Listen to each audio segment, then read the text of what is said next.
Mister giant రోడ్డుపై నడుస్తూ ఉండగా అతని కడుపు బలంగా గుగ్గురుమన్నది. ఆకలితో తాళలేక చుట్టూ చూశాడు. అప్పుడు ఒక బర్గర్ కేఫ్ కనిపించింది. వెంటనే లోపలికి వెళ్లి వేటర్లను చూసి గట్టిగా అన్నాడు, నాకు చాలా ఆకలిగా ఉంది. వెంటనే ఏదైనా తినడానికి ఇవ్వకపోతే మీ కేఫ్ని నేలమట్టం చేస్తాను. వేటర్లు భయంతో వణికిపోయారు. వెంటనే వందల కొద్దీ బర్గర్లు తీసుకొచ్చారు. మిస్టర్ జయంట్ ఒకేసారి వాటన్నింటినీ తినేశాడు.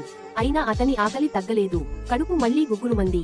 ఆయన మళ్లీ కోపంగా వేటర్లను హెచ్చరించాడు, ఇంకా ఏదైనా రుచికరంగా పెద్దగా తీసుకురండి, లేదంటే మీరు కష్టాల్లో పడతారు. అప్పుడు వేటర్లు చాలా ఆలోచించి కలిసి కష్టపడి ఒక భారీ జైంట్ బర్గర్ తయారు చేశారు. అది అంత పెద్దగా ఉంది కాబట్టి ముగ్గురు వేటర్లు కలిసి మిస్టర్ జయంట్ ముందు పెట్టారు. మిస్టర్ జయంట్ ఆనందంతో ఆ భారీ బర్గర్ తిన్నాడు.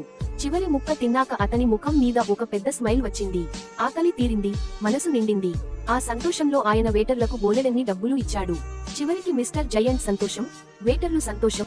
మా స్టోరీ నచ్చితే మా ఛానల్ ని సబ్స్క్రైబ్ చేయండి.